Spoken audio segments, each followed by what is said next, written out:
नमस्कार, आप देख रहे हैं न्यूज़ वन इंडिया और आपके साथ मैं हूं अंशिका पाठक और मैं हूं कृतिका। 11 बजे के खास बुलेटिन में शुरुआत करेंगे दिल्ली की बड़ी खबर से। भारतीय जनता पार्टी की संसदीय दल की बैठक अब खत्म हो चुकी है और बैठक में पीएम ने कहा है कि विपक्ष निराश हो गया है, सच्चाई को बार बार जनता तक पहुंचाएं, ऐसा कह रहा है पीएम नरेंद्र मोदी का। जनता को सरकार के काम के बारे में बताइए। कांग्रेस आरोपों की राजनीति करती है, कांग्रेस हर जगह हार रही है। तो प्रधानमंत्री नरेंद्र मोदी कहीं ना कहीं विपक्ष पर हमलावर होते हुए इस दौरान नजर आए। उन्होंने कहा कि कांग्रेस आरोपों की राजनीति करती है। तो प्रधानमंत्री नरेंद्र मोदी का बयान इस वक्त सामने आया है। बिल्कुल, कांग्रेस आरोपों की राजनीति करती है, ये पीएम मोदी ने कहा है। और साथ ही उन्होंने ये भी कहा है कि लगातार जिस तरीके से देखा जा रहा है कांग्रेस हर जगह हार रही है। लगातार जो नतीजे सामने आए हैं पिछले कुछ चुनावों में, उनको देखते हुए पीएम मोदी ने कहा कि कांग्रेस हर जगह हार रही है, जनता को सरकार के काम के बारे में बताइए, ये कहा है प्रधानमंत्री नरेंद्र मोदी ने। जो सर्वदलीय बैठक प्रधानमंत्री नरेंद्र मोदी की कल हुई थी, उसमें भी उन्होंने तमाम बातें विपक्षियों को लेकर कहा था। तो अब जिस तरीके से ये बयान सामने आया, और चलिए आपको सीधे ले चलते हैं लोकसभा, जहां कार्यवाही इस वक्त लगातार जारी है। साथ ही इसके अंदर विशेषकर इस समय जैसा कि माननीय सदस्य ने कहा है कि इसकी संख्या 150 तक हो, तो मेरा इसमें ये कहना है कि ये एक समूह है और इसमें किसानों की, इसमें जैसा मैं सदस्य ने कहा कि महिलाओं की भागीदारी हो, तो महिलाओं की भागीदारी, इसमें महिला भी सदस्य बन सकती है और आदमी भी इसमें सदस्य बन सकता है, तो इसमें दोनों को छूट है।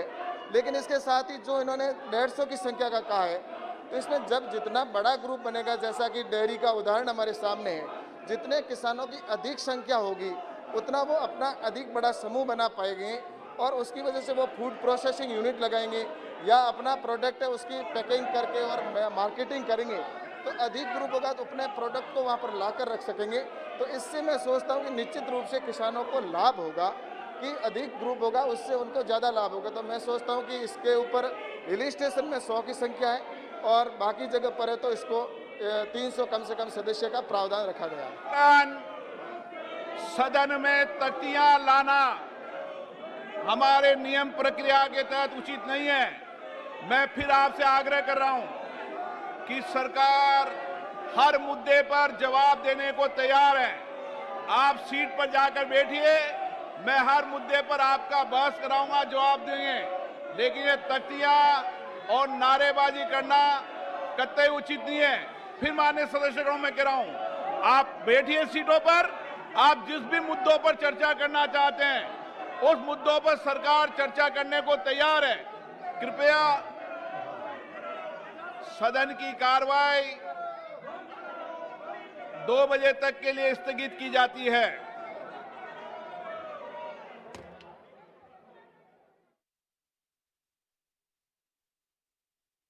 स्थगित कर दिया गया है, तो सदन की कार्यवाही को 2 बजे तक के लिए स्थगित कर दिया गया है, क्योंकि लगातार विपक्षियों की तरफ से हंगामा किया जा रहा है और कोई चर्चा नहीं हो रही है। इसको देखते हुए स्पीकर महोदय ने स्थगित कर दिया है सदन की कार्यवाही को। लगभग 2 बजे तक के लिए सदन की कार्यवाही को स्थगित किया गया है।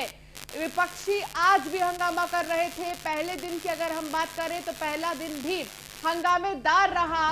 सदन की कार्यवाही 2 बजे तक के लिए स्थगित कर दी गई है। तो बड़ी खबर, सदन की कार्यवाही 2 बजे तक के लिए स्थगित कर दी गई है, क्योंकि लगातार विपक्षी हंगामा कर रहे थे और इस हंगामे के बीच में कोई चर्चा नहीं हो पा रही थी। चाहे कोई भी मुद्दा हो, उस पर चर्चा नहीं हो पा रही थी। इसलिए स्पीकर महोदय ने इस चीज का ऐलान किया कि कार्यवाही 2 बजे तक स्थगित की जा रही है।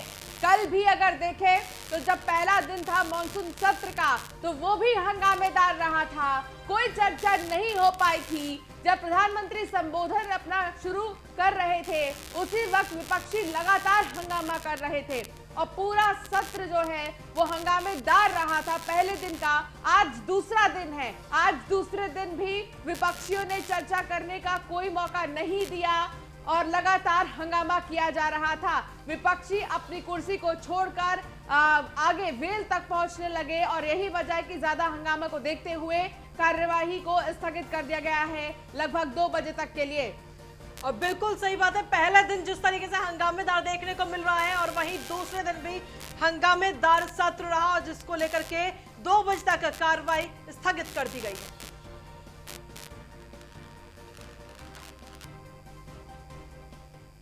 और इसी के साथ चलिए खबरों में आगे बढ़ते हैं। मुंबई पुलिस की क्राइम ब्रांच ने अभिनेत्री शिल्पा शेट्टी के पति और कारोबारी राज कुंद्रा को गिरफ्तार कर लिया है। कुंद्रा के खिलाफ इसी साल फरवरी में पोर्नोग्राफिक कंटेंट बनाने और उसे ऐप के माध्यम से प्रसारित करने के मामले में यह केस दर्ज किया गया था और अब इसी मामले में उनकी गिरफ्तारी कल रात की गई है। अगर अदालत राज कुंद्रा को दोषी करार देती है तो उन्हें कई साल जेल में रहना पड़ सकता है। दरअसल आपको बता दें कि हमारे देश में पोर्नोग्राफी और पोर्नोग्राफिक कंटेंट के मामलों को लेकर कानून काफी ज्यादा सख्त है। आईटी एक्ट के साथ साथ आईपीएस की धाराओं में भी आरोपी हैं राज कुंद्रा। तो कौन है राज कुंद्रा, ये आपको हम ग्राफिक्स के जरिए दिखा रहे हैं। बिजनेसमैन है राज कुंद्रा, मशहूर एक्ट्रेस शिल्पा शेट्टी के पति हैं राज कुंद्रा। राज कुंद्रा पर अश्लील फिल्म बनाने का आरोप है। क्या कुछ आरोप है राज कुंद्रा पर, वो हम आपको दिखा रहे हैं। पॉर्न फिल्मों को कुछ एप्स पर अपलोड करने का इन पर आरोप है। मुंबई पुलिस की क्राइम ब्रांच ने इन्हें अब गिरफ्तार कर लिया है और जांच पड़ताल की जाएगी बिजनेसमैन राज कुंद्रा को लेकर। तो आपको बता दें कि मशहूर एक्ट्रेस शिल्पा शेट्टी के पति हैं राज कुंद्रा, जिन पर अब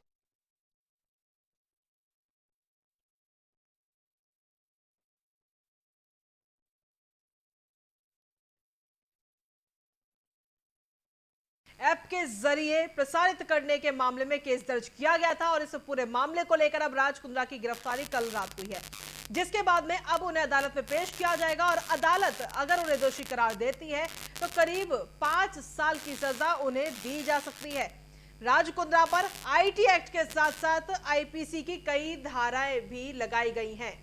बिल्कुल, राज कुंद्रा के ऊपर क्या कुछ आरोप है ये भी हम आपको ग्राफिक्स के जरिए दिखा रहे हैं। पॉर्न फिल्मों को कुछ ऐप्स पर अपलोड करने का राज कुंद्रा पर आरोप है। मुंबई पुलिस लगातार इसको लेकर जांच पड़ताल करेगी अब, और अगर वो दोषी पाए जाते हैं तो कई सालों तक उनको जेल की सजा हो सकती है।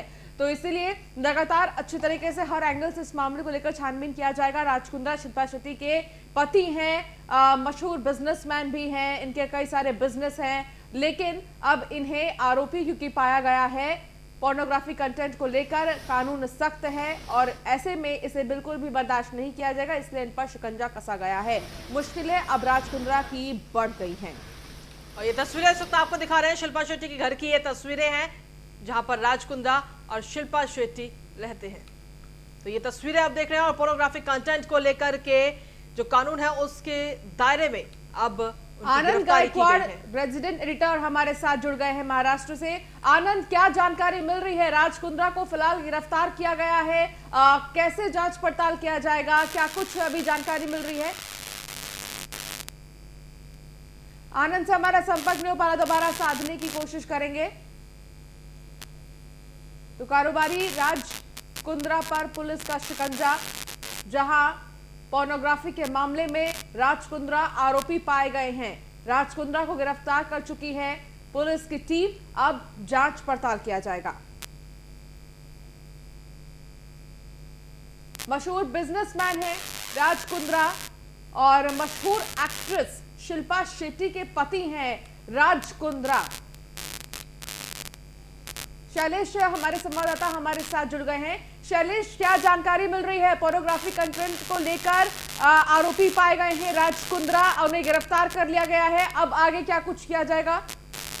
देखिए, मुंबई क्राइम ब्रांच ने शिल्पा शेट्टी के पति राज कुंद्रा को कल गिरफ्तार किया गया, जहां पर राज कुंद्रा के ऊपर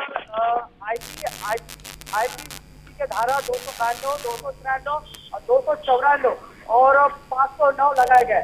इस धारा पर अगर यहाँ पर सजा या दोषी पाते हैं तो करीब 5 साल की यहाँ पर सजा और 10 साल का जुर्माना यहाँ पर लगाया जाता है। जिस तरह से पालीग्राम ये पूरा मामला देखा गया तो राज कुंद्रा को मुंबई पुलिस क्राइम ब्रांच ने अभी फिलहाल गिरफ्तार किया गया है।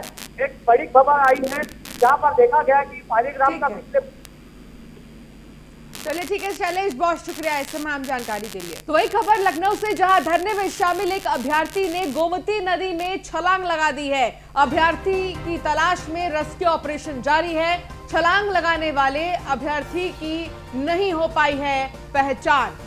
तो फिलहाल पहचान नहीं हो पाई है अभ्यर्थी की, लेकिन लगातार इस वक्त रेस्क्यू ऑपरेशन जारी है। धरने में शामिल एक अभ्यर्थी ने गोमती नदी में छलांग लगा दी। दरअसल ये पूरा मामला शिक्षक अभ्यर्थी मामले को लेकर उसकी बड़ी खबर में हम आपको बता रहे हैं कि इसमें शामिल एक अभ्यर्थी ने नदी में छलांग लगा दी है। नीलेश चौहान हमारे संवाददाता हमारे साथ जुड़ गए हैं लखनऊ से। नीलेश, क्या जानकारी मिल रही है? एक अभ्यर्थी ने छलांग लगा दी है गोमती नदी में, आखिर बात क्या थी, वजह क्या थी? देखिए, पिछले एक माह से लगातार जो शिक्षक भर्ती से जुड़े हुए अभ्यर्थी हैं वो प्रदर्शन कर रहे हैं। राजधानी में अलग अलग जगहों पर उनका निरंतर प्रदर्शनों का दौर चल रहा है। आज बात करें तो आज भी उन्होंने तमाम जगहों पर प्रदर्शन किया। इसी दौरान देखा गया कि ओबीसी आरक्षण को लागू कराने के लिए अभ्यर्थी तमाम जगहों पर प्रदर्शन कर रहे थे। उसी दौरान एक अभ्यर्थी नदी में कूद गया। हालांकि कूदने वाला अभ्यर्थी कौन था, कहाँ का रहने वाला था, क्या नाम था, उसका स्थायी पता क्या था, ये अभी पता लगाया जा रहा है। मौके पर रेस्क्यू टीम है जो रेस्क्यू कर रही है, लेकिन अभी तक अभ्यर्थी का पता नहीं लगा है। देखने वाली बात होगी कि जो अभ्यर्थी नदी में जिसने छलांग लगाई है वो उसका रेस्क्यू कब तक हो पाता है। दूसरी ओर जिस आरक्षण के बहाली की मांग इन अभ्यर्थियों के द्वारा की जा रही है, क्या सरकार उन मांगों को मानती है? क्योंकि जिस तरीके से शिक्षा मंत्री सतीश द्विवेदी ने कहा था कि जो आरक्षण नियमावली थी उसका पूर्ण रूप से पालन किया गया है, पूर्ण रूप से लागू करने के बाद ही पूरी शिक्षक भर्ती को बहाल करने के बाद जो पद थे उनको भरा गया है। हालांकि इसी बीच इन अभ्यर्थियों का आरोप है कि जो ओबीसी वर्ग के छात्र हैं उनका जो आरक्षण होता है वो कहीं ना कहीं लागू नहीं किया गया। तो तमाम आरोप और प्रत्यारोपों का दौर चल रहा है। इसी बीच एक अभ्यर्थी ने नदी में छलांग लगा दी है। अब देखने वाली बात होगी कि अभ्यर्थी कब तक सकुशल बाहर निकाला जाता है या फिर कोई बड़ी दुर्घटना हो सकती है। ये तमाम चीजों के बीच में रेस्क्यू ऑपरेशन निरंतर चलाया जा रहा है। जी चलिए, बहुत बहुत धन्यवाद तमाम जानकारी देने के लिए नीलेश। तो आपको बता दें कि अभ्यर्थी की तलाश में इस वक्त ऑपरेशन लगातार जारी, रेस्क्यू ऑपरेशन ये किया जा रहा है। दरअसल लखनऊ में सीएम आवास के बाहर जहां शिक्षक भर्ती के अभ्यर्थियों ने हंगामा किया और उसकी तस्वीरें भी हम आपको दिखाएंगे। दरअसल आपको बता दें कि अभ्यर्थी पिछड़ा आयोग की रिपोर्ट लागू करने की मांग कर रहे हैं और अभ्यर्थियों का आरोप भर्ती में आरक्षण सही से लागू नहीं हुआ है और इसको लेकर के पिछले करीब 22 दिनों से ये अभ्यर्थी लगातार प्रदर्शन कर रहे हैं और शिकायत अपनी दर्ज कराने की कोशिश कर रहे हैं। और इसी दौरान वहां हमारे संवाददाता और वहीं हमारे जो संवाददाता हैं अश्विन द्विवेदी, उन्होंने एक रिपोर्ट तैयार की। देखिए ये रिपोर्ट। 69,000 शिक्षक भर्ती में तमाम जो अभ्यर्थी थे वो इस समय मुख्यमंत्री आवास के बाहर पहुंच गए। बड़ी संख्या में अभ्यर्थी हैं जो इनका कहना है कि जो 69,000 शिक्षक भर्ती हुई थी उसमें राष्ट्रीय पिछड़ा वर्ग आयोग की जो रिपोर्ट थी वो लागू नहीं की गई। ये लगातार प्रदर्शन कर रहे हैं। शिक्षा निदेशालय में जो बेसिक शिक्षा का निदेशालय है इससे पहले वहाँ प्रदर्शन कर रहे थे। आज ये मुख्यमंत्री आवास पहुँच गए हैं। मुख्यमंत्री आवास के बाहर ये प्रदर्शन कर रहे हैं। भारी पुलिस फोर्स यहां पर पहुंची हुई है, लगातार प्रदर्शन कर रही है। एक महिला है, अभ्यर्थी हैं, वो उनकी तबीयत भी खराब हो गई है। निश्चित तौर पर यहां पर काफी लंबे समय से ये अभ्यर्थी प्रदर्शन कर रहे थे। इनका कहना है कि कहीं ना कहीं जो शिक्षा मंत्री से बात हुई थी उसका भी कोई सिफर नहीं निकला। निश्चित तौर पर पुलिस भी पहुंच चुकी है यहाँ पर, क्योंकि मुख्यमंत्री आवास के बाहर का मामला है। तमाम जो लोग हैं, तमाम अभ्यर्थी हैं, लगातार प्रदर्शन कर रहे थे। काफी लंबा समय हो गया। इनके आंखों के आंसू देख सकते हैं आप हैं, आंसू इनके आंखों को देख सकते हैं किस तरह से रो रहे हैं। निश्चित तौर पर कहीं ना कहीं जो शिक्षा मंत्री हैं उनसे बात हुई थी, उन्होंने आश्वासन भी दिया था कि जो भर्ती है उसको पूरा किया जाएगा, जो आरक्षण नियम है उनको माना जाएगा निश्चित तौर पर। लेकिन उन सबके बावजूद भी कहीं ना कहीं क्या मांगे आपकी? क्या हमारी 69,000 भर्ती में जो आरक्षण घोटाला हुआ है, उसकी हम मांग लेके आए हैं। एनसीबीसी से भी रिपोर्ट आ चुकी है कि हाँ आरक्षण चोरी हुई है, लेकिन हमारी सुनवाई कहीं नहीं हो रही। हमें लाठी डंडों से मार के भगाया जा रहा है। हम कब तक ऐसे दर दर भटकेंगे? हमारे पास यही एक आखिरी रास्ता बचा हुआ है। आरक्षण 27% आरक्षण जो ओबीसी को मिलता है वो सिर्फ 3.86% दिया गया है। पूरी भर्ती 15,000 समथिंग सीट उठा के सवर्णों को दे दी गई है, लेकिन वो पता है तौर पर आप पीछे तस्वीरें देख सकते हैं, तस्वीरें हैं जो काफी कुछ कह रही हैं। प्रदर्शनकारी जो अभ्यर्थी हैं लगातार प्रदर्शन कर रहे हैं, लेकिन इन सब के बावजूद भी कहीं ना कहीं इनकी सुनवाई नहीं हो रही है। एससीईआरटी जो है वहां पर इससे पहले प्रशिक्षण ये लोग धरना प्रदर्शन कर रहे थे। कल उन पर लाठीचार्ज वहां भी किया गया था, उनको भगाया गया था इन अभ्यर्थियों को। आज ये मुख्यमंत्री आवास पहुंचे हैं, बड़ी संख्या में अभ्यर्थी हैं, किसी भी तरीके से ये भी हटने को तैयार नहीं है। लखनऊ से न्यूज़ इंडिया के लिए अश्विनी कुमार सहयोगी समीर कनकी के साथ। और कानपुर से इस बीच बड़ी खबर आपको बता दें, जहां चकेरी में कार सवार बदमाशों की दबंगई का मामला सामने आया है। एक व्यक्ति को बोनट पर घसीटते दिखे कार सवार। मामूली विवाद को लेकर ट्रक चालक से हुई थी कहासुनी। बदमाशों ने ट्रक के परिचालक पर कार चढ़ाने का प्रयास किया। बोनट में ट्रक के क्लीनर को काफी दूर तक ले गए कार सवार। जाजमऊ चौकी के सामने लखनऊ कानपुर फ्लाईओवर का यह मामला बताया जा रहा है। एक्सक्लूसिव तस्वीर न्यूज़ 1 इंडिया पर आप देख सकते हैं कि आखिर किस तरीके से ये दबंग कार की बोनट पर एक युवक को घसीटते हुए लेकर जा रहे हैं। इससे कोई बड़ा हादसा भी हो सकता था, लेकिन सवाल यही है कि अभी तक कोई कार्रवाई नहीं की गई है। मामूली विवाद को लेकर ट्रक चालक से लगातार विवाद हो गया और इसमें बदमाशों ने इस तरह की हरकत की है। बोनट में ट्रक के क्लीनर को काफी दूर तक घसीटते रहे। एक व्यक्ति को बोनट पर घसीटते दिखे कार सवार। ये वीडियो आप देखिए, इस वीडियो में क्लियरली देख सकते हैं हम ये चीज कि आखिर कैसे ये दबंग अपनी दबंगाई दिखा रहे हैं खुलेआम। ना इनके अंदर कानून का डर है, ना प्रशासन का डर है। बिल्कुल, ये तस्वीरें न्यूज़ 1 इंडिया पर एक्सक्लूसिव तस्वीरें इस वक्त आपको दिखा रहे हैं। और ये सफेद रंग की एक वैगनआर कार आप देख रहे हैं, जिसकी बोनट पर एक व्यक्ति लटका हुआ है। रमन गुप्ता हमारे संवाददाता हमारे साथ कानपुर से जुड़ गए हैं। रमन, क्या जानकारी मिल रही है? ये दबंगई करते दिखाई दे रही हैं, फिलहाल क्या इन पर कोई कार्रवाई की गई है?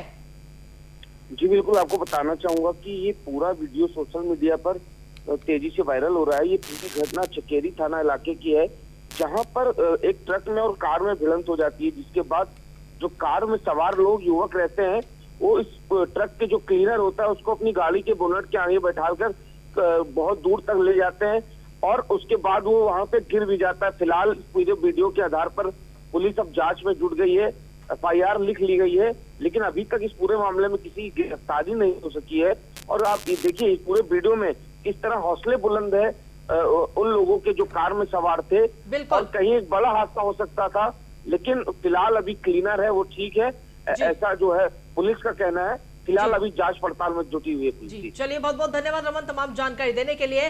तो ये वीडियो हमने आपको दिखाया और इस वीडियो में कहीं ना कहीं ये कहा जा सकता है कि अब आगे की कार्रवाई बहुत मायने रखती है। हालांकि एफआईआर इस पूरे मामले में दर्ज की जा चुकी है और दबंगों की तलाश लगातार जारी है।